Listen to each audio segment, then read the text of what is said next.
Hey everyone, it's Bob Perkins with aa-isp's Inside Sales Studio. I'm here with special guest Brandon Omoregie. Brandon, how are you today? Good. Thank you for having me. I'm very excited to be here. It was great. You had me on your podcast a couple weeks ago, so we had a great discussion. So, Brandon is the founder and CEO of JuicyBlue. JuicyBlue is a recruiting firm, and he tells me they make recruiting exciting again. Well, we're in a tough place right now with recruiting because the talent pool has shrunk. And you're going to talk to the viewers a little bit about that. So let's get right into it. And are you seeing the same challenge that inside sales leaders are seeing, where we have more jobs open than we can find qualified talent? Would you agree with that? I do. It's become a lot tougher very recently than it has before to find talent. And the reason is there's just a lot more companies out there all of a sudden, and candidates just have a ton of choices to choose from. And inside sales, the SDR, BDR, and account executives, whatever role, we're hiring more and more. We're growing. 80% of the companies tell us, the association, they're adding incremental headcount. So supply and demand a little bit? Supply and demand, definitely. It's an issue on both sides. And for candidates, they're looking at this from a standpoint of, well, is this opportunity right for me? All of a sudden I have, 7, 8, 9, 10 different choices. Multiple recruiters hitting up that candidate, every single day. And so they're looking at different opportunities, and companies have to work harder to keep candidates on board and excited about that opportunity. Are you seeing something we're seeing a little bit, where companies are now going downstream? They're going right into colleges and universities, trying to get some interns that convert? Are you seeing that as well? We're seeing that a lot. Yeah, absolutely. Yeah. Especially for SDRs. It's interesting to understand what methodology certain hiring managers have when it comes to what the right SDR is. But we're seeing more and more companies go right out of college, even meeting with classes that are junior, not senior year, right? Wow. To say, hey, when you get out of school, come check out our organization, come check out our company. And we're seeing that more and more. Now, look, the good news is the aa-isp works with some colleges and universities that have actual selling programs. So higher education is trying to prepare people, and in some cases are doing a darn good job. But nonetheless, I remember years ago, I wouldn't talk to anybody unless I saw 3 years plus sales experience. That isn't quite the case today. Would you agree? I do agree. Yeah. People are changing what their standards are based on the opportunities. And now that more and more companies are segmenting the sales cycle when it comes to, what their products and how they sell their products and services, you'll have, they believe that they can teach certain skill sets to a younger demographic than they could back in the day. All right. So look, we know we have a challenge, right? We both agree on that. You're seeing it firsthand. You're an expert in this area. You've done some innovative work on solving this challenge a little bit. So let's switch to solutions. What are a few ideas, tips you can share with the leaders watching here as they try to meet this recruiting and hiring challenge?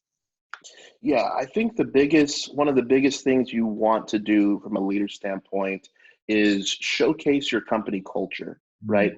I think showcasing that culture and showing the candidate, look, this is a really good opportunity for you to grow your career. We're a team here. We, do things together.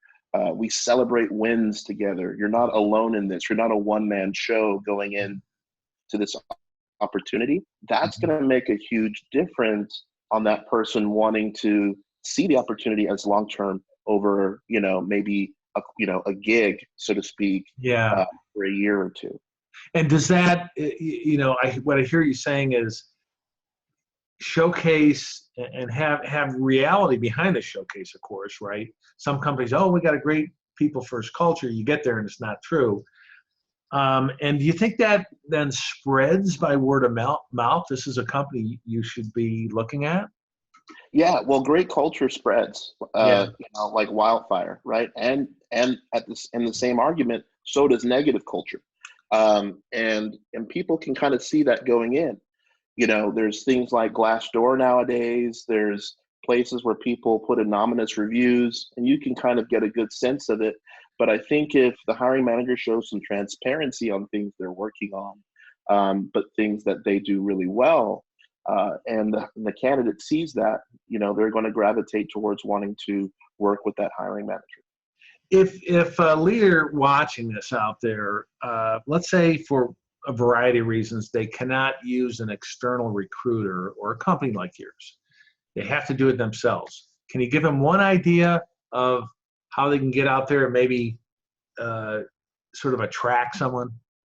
Yeah, no, absolutely. I think hiring managers need to, one, not just still in company culture, but two, ask questions that really showcase motivation, right? Mm, Really look at what drives that person, what yeah. really takes that person from point A to point B in their career path. I don't think there's enough questions in the hiring process, over the entire landscape that really, talk about motivation and how to instill that motivation. And I Good. think if a hiring manager can harp in on that and really dive deep into what drives that person, and then show them how they can achieve that motivation at that organization, then that candidate's going to be very interested in wanting to work there. Well, especially if they can't cite the experience or even the results of their effort, right? If they don't have this long track record, you want the motivated candidate, right? So that's a really good tip.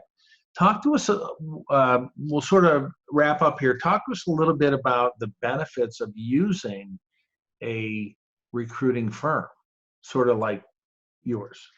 Absolutely. The real benefit is the amount of time and energy that's going to be saved in that hiring process, Yeah. right? You're going to be able to get access to really good candidates quickly, versus waiting around 2 to 3 months or spending a ton of time interviewing tons and tons of people. That can be filtered out with an agency like ours. Yeah. And then when you go in, you have 7 or 8 or 9 or 10 candidates or whatever the requirement is at the reticle ready for you to take a look at and make a decision based off of. So we help people save a lot of time and energy in that process.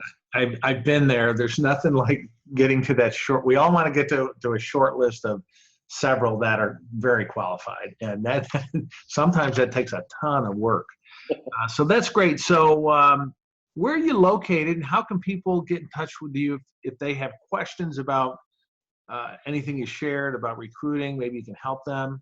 What's the best? Absolutely. Yeah. We're located in Pleasanton, California, right in between San Francisco and the same distance away from San Jose. So we work with people on both sides of that Silicon Valley, so to speak. Yeah. But we also help clients nationwide and internationally as well. Great. And do you have an email you can share, which we'll put up on the screen? Yes, absolutely. You can reach me directly at brandon@juicyblue.net, or you can reach one of our recruiters at info@juicyblue.net for any questions. All right, good. Look, it was great. Thanks for those tips. And together, we're going to help solve this challenge. Brandon, it's great having you today. Thank you so much. Appreciate it. All right, everyone, have a good week. Until next time, good selling. Bye-bye.